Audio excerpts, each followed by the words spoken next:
Selamat malam Bapak Ibu, terimalah salam di dalam Dharma. Namo Sang Hyang Adi Budaya, Namo Buddhaya.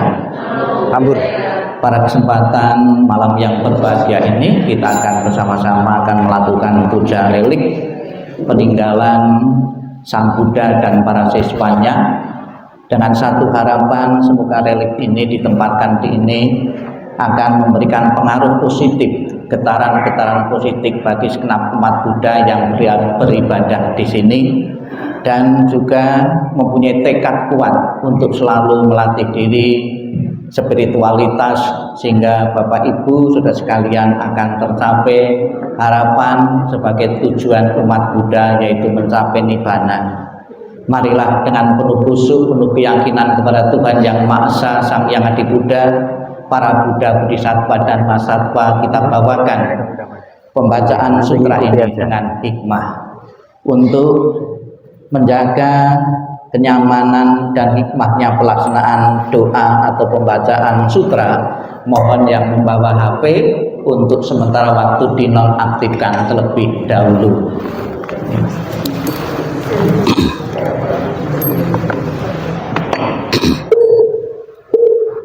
Untuk mengawali pembawaan doa, marilah kita bersama-sama memberi hormat dengan buka setengah badan sebanyak 3 kali.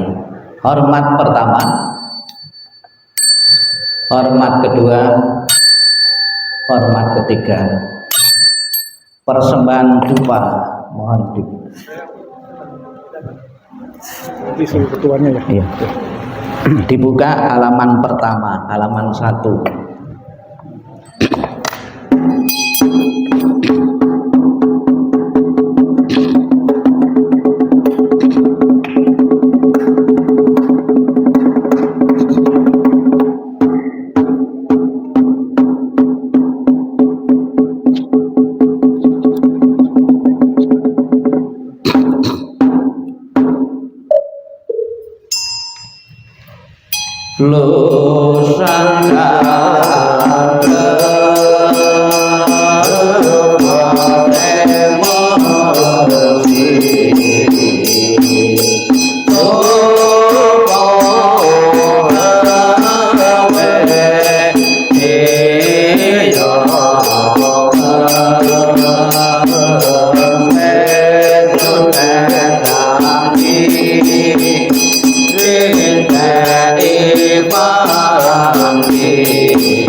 Dupanya ditancapkan.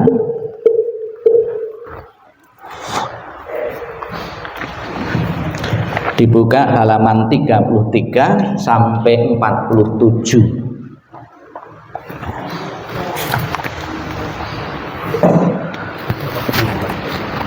Silakan duduk.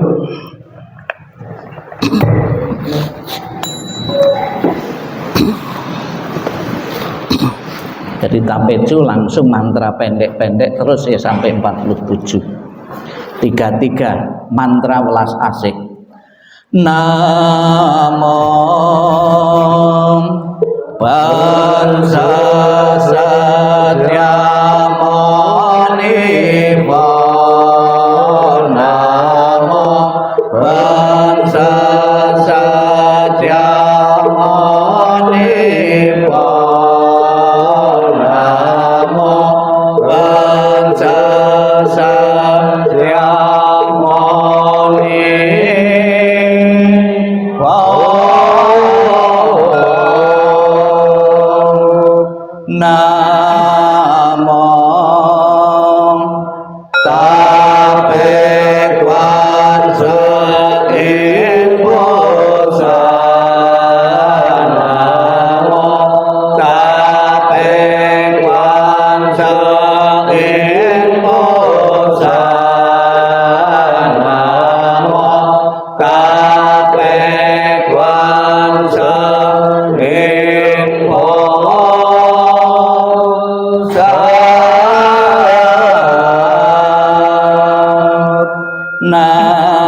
ติเอโตสสานานันตาเจตาองจิติกาเสตาเสองของโรบลโรบาลาปลโรบลปลโรบลเตสาจาเตสาจาสาจาเลสาจาเลสาวาจาสาวาจาสันติจาสเลยาสาวปะนัมโมพุทโธเยนัมโมธัมโมเยนัมโมสังฆเยองเสเตโหโลโลเสโตโลจาเลปอจาเลปอเสตาเลปอโลเลสาปะเตสาวะ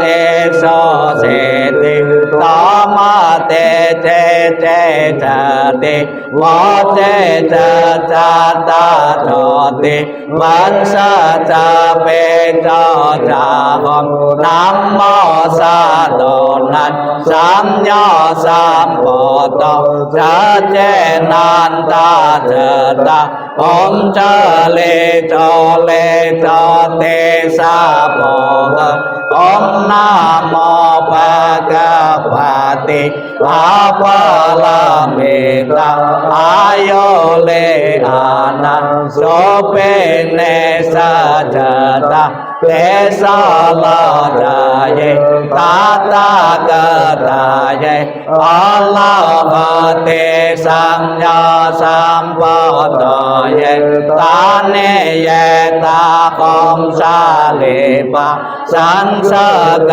เลปะเลโสตาตาลามาเตกะกะนะสามาวกติสาปาวะเปโสติมากนาเยปะเลวะเลสางนัมโมปะจาวะติเมสาสะเจโลเปโลเลปะลาปะหะลาจายตาตาเจโตเยอะละหะเตสัมญาสันตะโพเยตาจตาคอมเปสาสะเปสาสะเปสาสะสามาจเตสาคอมองมาเนปาเนกมมาลาเนยานาจัตโตตาปาตังเจ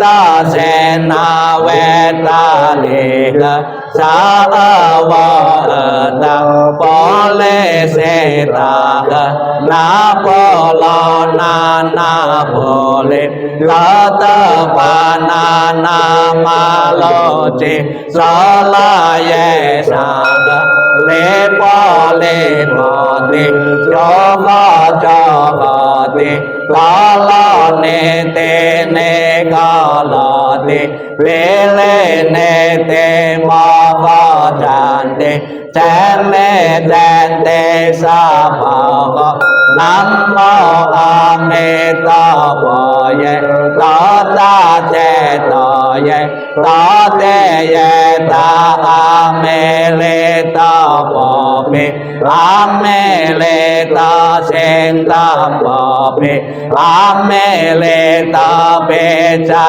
ลันติอะเมเลตาเปจาลันโตจาเมเนจาจานะจาตาจาเลสาโพกะนัมโมพุทโธนัมโมธัมโมนัมโมสังฆานัมโมสะลิโมโหตาเพเยตาเนเยตาโพเลโพโลนะสะเลสามันโตตาสะเนโมโหเปหะโลจาติสัมมันโตเปเนจาเตโมโหจาลาเยโพเมโพลาโพเมสาเลวะเลตาสัมมันโตโสเปเตเนโพเลนาอาเลน na namo te moko beko bete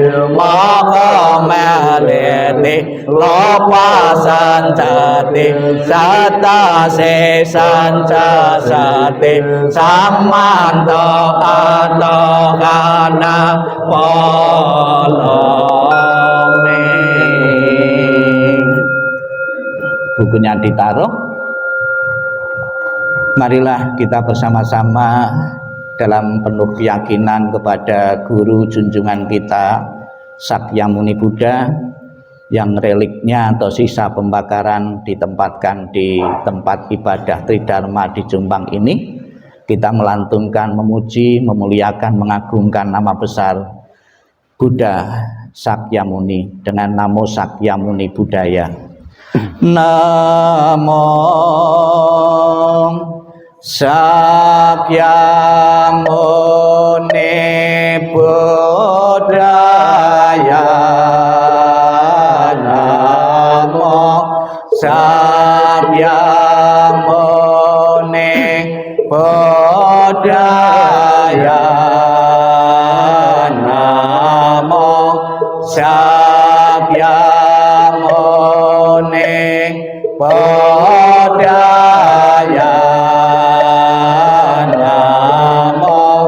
Sakyamuni Buddhaya. Namo Sakyamuni Buddhaya.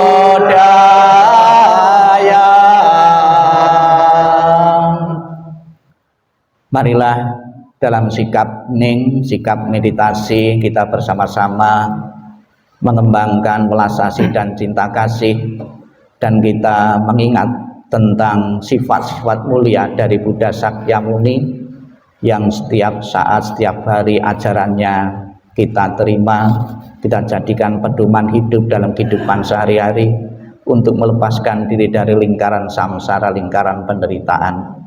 Sikap ning, sikap merenung, sikap meditasi dimulai.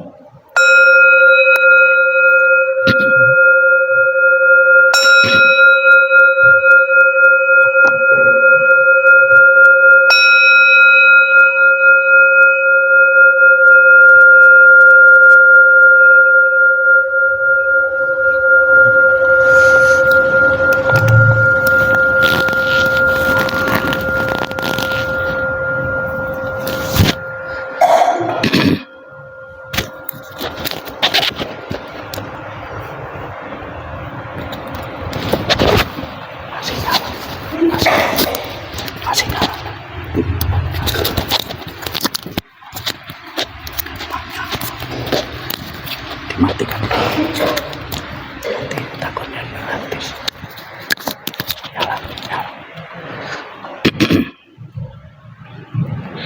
Sang Yang Adi Buddha, Tuhan Yang Maha Esa, para Buddha, Bodhisattva dan Mahasatwa, pada malam yang berbahagia ini kami berkumpul untuk melakukan peletakan relik di kelenteng Jombang ini. Dengan kekuatan kebajikan yang kami miliki, semoga relik ini berguna dan bermanfaat bagi kami untuk memotivasi kami hidup lebih baik lagi. Dan kami juga berdoa semoga di tahun yang baru perhitungan Masehi ini kami menapak diri dengan penuh percaya diri, membuka lembaran baru dan mengevaluasi diri terhadap apa yang kami lakukan dan apa yang akan kami lakukan. Semoga akan berguna dan bermanfaat bagi sesama kami. Kupancarkan welas asihku kepada semua makhluk hidup, tak lupa kepada kanan kiriku, semoga selalu berbahagia dan sejahtera, bebas dari rintangan, bebas dari halangan. Sabbe sata bawantu sukitata, semoga semua makhluk hidup berbahagia dan sejahtera. Sikap ning, sikap merenung, sikap meditasi selesai. Sadu, sadu, sadu.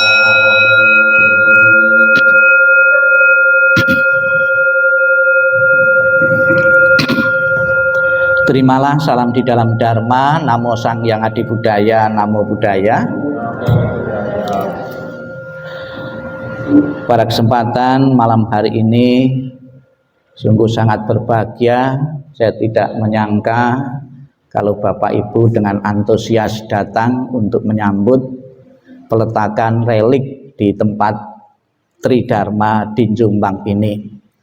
Ada beberapa tadi dari umat dan pengurus menyampaikan kepada kami, bahkan beberapa kali, ya, bukan cuma sekali, ya datang sore tadi beberapa kali untuk menyinggung, untuk memberikan penjelasan tentang relik ini.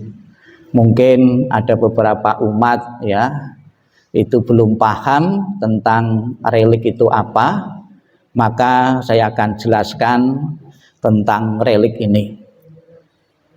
Bagi Bapak Ibu sekalian yang pernah mengikuti pelajaran di sekolah, ya, tentang riwayat kehidupan Sang Buddha, ketika Sang Buddha berusia 80 tahun, kemudian beliau wafat, jenazahnya itu bukan dikebumikan, bukan dimakamkan, namun dikremasi atau diperabukan. Mungkin sudah menjadi tradisi pada waktu itu dengan diperabukan, ya. Sang Buddha pada waktu itu juga setelah dikremasi telah mendapatkan penghormatan yang cukup dari masyarakat India pada waktu itu. Kemudian penyempurnaan jasad jasmaninya dengan dikremasi atau diperabukan. Setelah dikremasi, relik atau sisa pembakaran ini menjadi rebutan, ya, menjadi rebutan suku-suku di India. Ada suku yang merasa berhak, suku Sakya misalnya. Sang Buddha kan keturunan dari Sakya. Mereka merasa berhak memiliki relik-relik atau sisa pembakaran dari Sang Buddha ini. Kemudian ada juga suku yang dimana Sang Buddha dikremasi di situ. Di situ juga merasa berhak. Bahkan diceritakan di dalam kitab suci agama Buddha menimbulkan keributan-keributan, ya. Kemudian ada seorang bijaksana, ya, membagi relik itu menjadi 8 bagian, ya, menjadi 8 bagian, dan masing-masing suku-suku membawa sisa-sisa pembakaran atau kremasi ini ke suku-suku masing, ke daerah-daerah masing-masing untuk jadikan objek penghormatan kepada Sang Buddha. Memang dari awal, ya, Sang Buddha pun juga pernah memerintahkan para muridnya untuk mengenang Sang Buddha. Pada mulanya bukan relik, namun telapak kaki, ya, telapak kaki Sang Buddha. Kemudian juga untuk menghormati sebagai wakil beliau, seolah-olah datang di tempat itu ketika para murid Sang Buddha atau umat-umat Buddha datang ke Wiracitawana. Karena Sang Buddha orang terkenal, kan tidak setiap saat itu tinggal di tempat, keliling, ya, berkelana. Ada beberapa umat yang kecewa, kemudian menyampaikan kepada Sang Buddha, adakah Sang Buddha sarana yang dipakai sebagai alat, seolah-olah Sang Buddha hadir? Ada, yaitu pohon bodhi. Ya, sampai sekarang pun pohon bodhi jadikan salah satu sarana alat, yaitu ketika kita melihat pohon bodhi sebagai simbol penerangan, ya. Kemudian Bapak Ibu sekalian, setelah menghasilkan relik dibagi 8, masing-masing suku membuat cetia-cetia. Ya, mungkin kalau cetia sekarang itu candi-candi yang isinya sisa pembakaran atau relik-relik Sang Buddha ini. Di Indonesia juga saya pernah mendapat penjelasan dari buku, dari membaca di Candi Borobudur, ya, itu ada yang mengatakan juga mendapat, ya, pernah mendapat juga untuk menyimpan sisa pembakaran abu jenazah dari Sang Buddha ini, ya, di Borobudur. Nah, kalau di luar negeri ada juga, misalnya relik gigi, ya, itu di Singapura, ya, dan juga di negara-negara yang lain dengan satu tujuan, mempunyai lebih mendekatkan ikatan emosional dengan keberadaan Sang Buddha. Demikian pula tujuan dari MBI, Majelis Budayana Indonesia Jawa Timur, itu meminta relik dari Jakarta untuk ditempatkan di wihara-wihara binaan Sangga Agung dan Budayana di Jawa Timur ini, agar umat-umat mempunyai ikatan emosional lebih dekat lagi dengan Sang Buddha. Kalau sementara ini ikatan emosional itu dalam bentuk rupang-rupang atau gambar atau dalam buku-buku atau dhamma, kitab-kitab suci, namun secara fisik ya ini sisa pembakaran sudah berada di tempat ini ya. Terima kasih Bapak Tosin, tepuk tangan untuk Bapak Tosin ya. Termasuk karma baik di kelenteng ini karena tidak setiap wihara bisa mendapatkan relik. Hanya wihara-wihara tertentu dengan pertimbangan-pertimbangan tertentu, dan juga karena keterbatasan barangnya. Maka karena keterbatasan barangnya ya, orang yang memberikan penghormatan itu banyak, sementara reliknya itu terbatas, maka diciptakan atau meniru dari tradisi yang lain, diciptakan patung-patung atau rupang-rupang. Itu mewakili kehadiran Sang Buddha ya. Namun kita beruntung ada sisa pembakaran yang sampai di tempat ini. Saya berharap dengan adanya relik ini Bapak Ibu saudara sekalian untuk semakin rajin, termotivasi untuk hadir, untuk datang di tempat ini. Tidak selamanya Bapak Ibu datang ke sini harus di saat kebaktian, tidak harus ya. Ya, di hari-hari biasa itu juga bisa memberikan penghormatan kepada relik atau sisa pembakaran Sang Buddha ini. Kapan hari saya tugas di Wihara Surabaya ya, ada tanya mau datang ke Wihara Bante, betul enggak di Wihara Bante itu ada relik, saya mau datang gitu ya. Ada seorang ibu, seorang wanita datang sungguhan, mereka dengan penuh kusuk membaca parita di depan relik itu ya. Tentunya getarannya beda ya, semangatnya beda, energinya juga beda ya. Itu Bapak Ibu sekalian yang saya hormati, kata relik ini ada kata yang sama namanya sarira. Sarira artinya tubuh ya, sisa tubuh jasmani Sang Buddha ini. Sarira ini terkenal ya di kalangan umat Buddha, namanya sliro ya, slirane, awakmu, badanmu ya. Ini berasal dari kata India juga, sliro ya. Makanya ada tembang upomo sliramu sekar melati. Nah, upomo seandainya kamu bunga sliramu ya. Itu dari tubuh jasmani manusia atau murid-murid Sang Buddha ini sampai sekarang pun di kalangan umat Buddha, di saat dikremasi itu yang ditunggu-tunggu. Jadi kalau ada kremasi di kalangan umat Buddha khususnya para biku itu ditunggu-tunggu keluar reliknya atau tidak. Ada yang beranggapan ya, kalau bikunya atau rohaniwannya itu di saat dikremasi itu keluar relik, oh berarti tingkat spiritualnya tinggi. Tapi kalau tidak keluar relik itu berarti masih rendah. Ya, ada yang berpikir seperti itu. Namun demikian Bapak Ibu perlu saya jelaskan, saya luruskan, ya memang betul seperti itu, namun tidak selamanya seperti itu.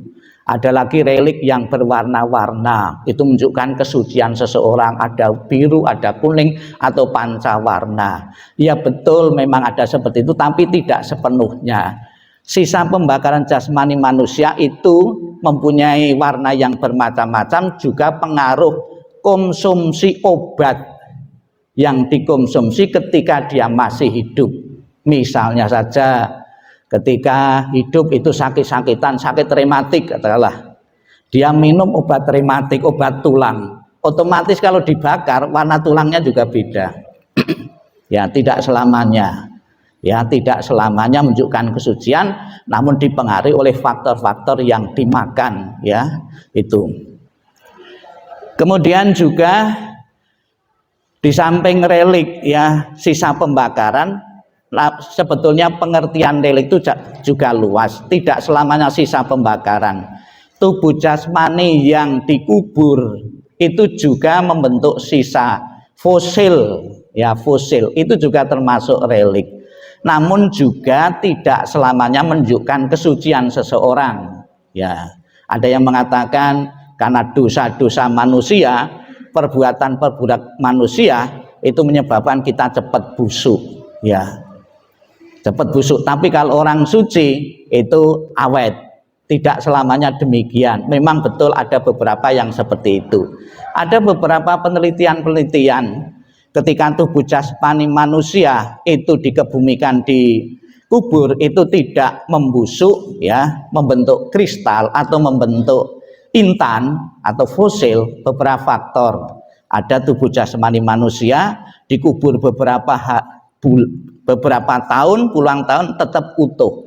Ternyata setelah diselidiki, tanah di sekitar kuburan itu tanah beracun, ya, sehingga mikroba tidak mau, ya, beracun itu ada.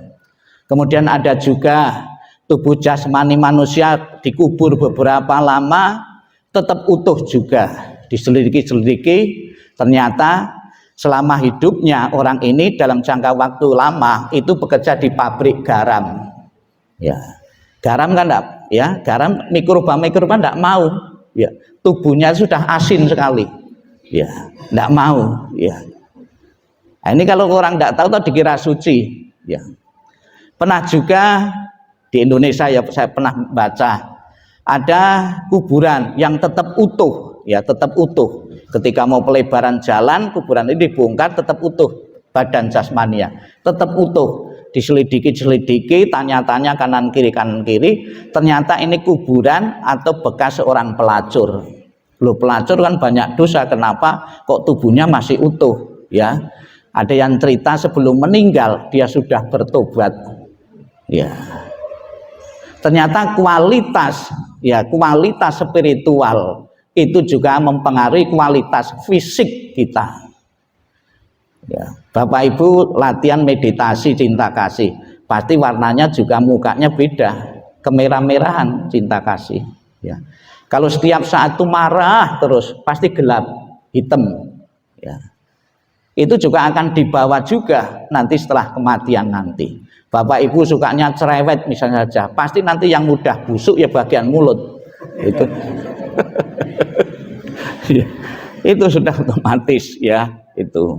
Jadi mengembangkan latihan-latihan moralitas melalui pikiran, ucapan dan tindakan sangat perlu sekali, ya. Jangan meremehkan, itu juga akan membentuk kualitas-kualitas fisik yang berbeda, ya. Bapak Ibu saudara sekalian yang saya hormati, kembali pada sisa pembakaran tubuh. Ada relik, ya, yang sisa pembakaran itu berupa abu, berupa tulang. Namun ada juga yang berupa kristal-kristal. Ini yang dicari-cari. Apa kristal itu? Ada yang cerita ini adalah energi positif, energi yang baik, ya, kumpulan energi yang baik terus dibakar membentuk kristal-kristal ini. Ya, energi yang orang jahat, ya. Ya, sekalipun belum pernah ada penelitian orang jahat coba dibakar keluar reliknya atau enggak, ya. Namun di kalangan umat Buddha diyakini, ya, itu ada hubungannya dengan latihan spiritual seseorang yang dijalani, ya. Kemudian juga ada beberapa isu di kalangan umat Buddha. Relik Sang Buddha itu kan sudah 2567, ya. 2567 tahun yang lalu. Mana mungkin sekarang masih, kan ada yang ragu-ragu seperti itu, ya. Itu. Jadi relik-relik itu memang ada yang asli, namun ada juga yang duplikasi, ya, ada dengan pertimbangan-pertimbangan tertentu.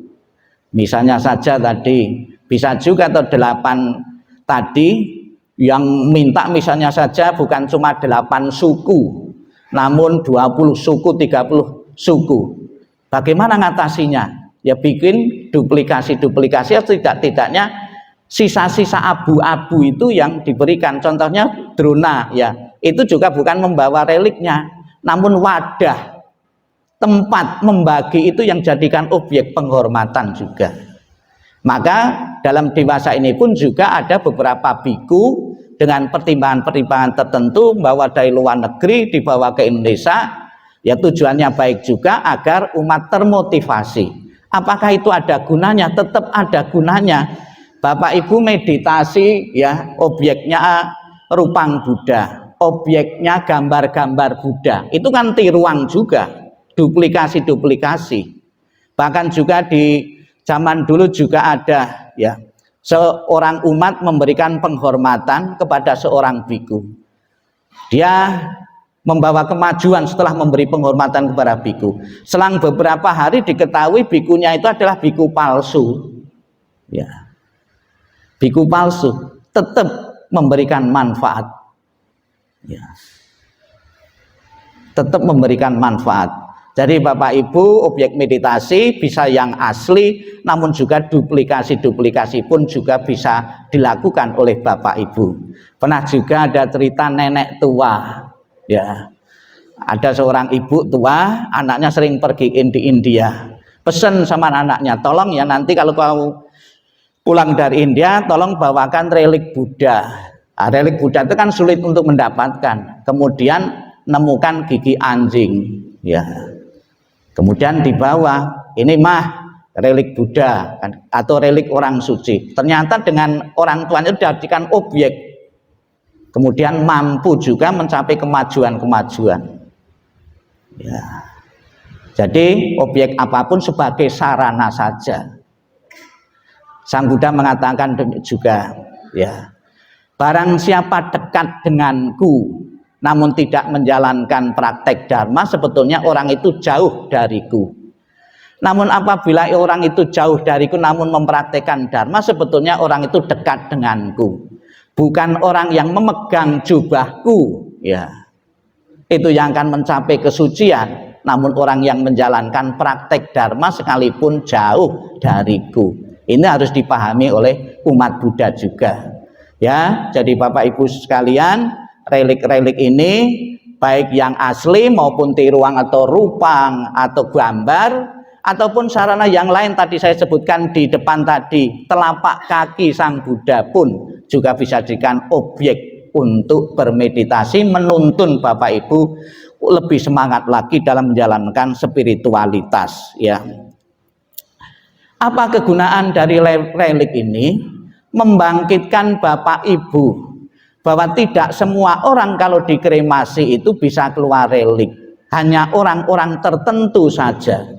Tanpa spiritual yang tinggi, tanpa praktek dharma yang tinggi, tidak mungkin bisa keluar. Jadi Bapak Ibu, tujuan kita bersama kan ingin mencapai kebahagiaan surga maupun mencapai pembebasan nibbana. Tidak ada sesuatu yang kesucian itu diperoleh dengan tiba-tiba atau secara spontan. Ya, tidak ada, melalui satu proses yang panjang.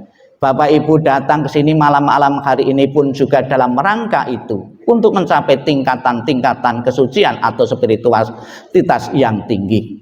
Selamat kepada Bapak Ibu sekalian dan segenap pengurus yang telah menerima relik ini, akan jadikan objek ya bagi Bapak Ibu untuk memberikan penghormatan agar umatnya lebih maju lagi di dalam dhamma.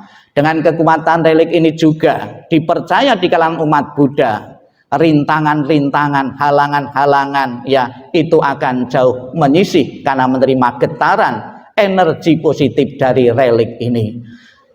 Demikianlah Bapak Ibu yang perlu saya sampaikan. Semoga semua makhluk hidup berbahagia. Sadhu, sadhu, sadhu. Terima kasih.